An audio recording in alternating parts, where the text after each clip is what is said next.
ஆடி கிருத்திகை பெருவிழா கோலாகலம். லட்சக்கணக்கில் பக்தர்கள் காவடி எடுத்து வந்து சாமி தரிசனம் செய்தனர். 3 நாட்கள் வெகு விமர்சனையாக திருவிழா கொண்டாடப்படுகின்றது. ஆந்திரா, கர்நாடகா, தமிழ்நாடு 10 லட்சம் மக்கள் வருவார்கள் என்று எதிர்பார்க்கப்படுகின்றது. ஆடி கிருத்திகையை முன்னிட்டு மூலவருக்கு தங்க கிரீடம், வைர மாலை அலங்கரிக்கப்பட்டு காட்சி தருகின்றார்.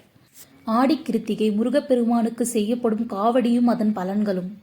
ஸ்வர்ண காவடி நீடித்த புகழ், வெள்ளிக்காவடி நல்ல ஆரோக்கியம், சந்தன காவடி வியாதிகள் நீங்கும், பன்னீர் காவடி மனநலம் குறைபாடுகள் விலகும், சர்க்கரை காவடி சந்தான பாக்கியம் கிடைக்கும், புஷ்ப காவடி நினைத்தது நீடிக்கும், மச்சக்காவடி வழக்குகள் தீரும், மயில் காவடி குடும்ப பிரச்சனைகள் தீரும், வேல் காவடி எதிரிகளில் விலகுவார், கற்பூர காவடி வயிற்று தொடர்பான நோய்கள் நீங்கும், அலங்கார காவடி திருமண தடை நீங்கும்.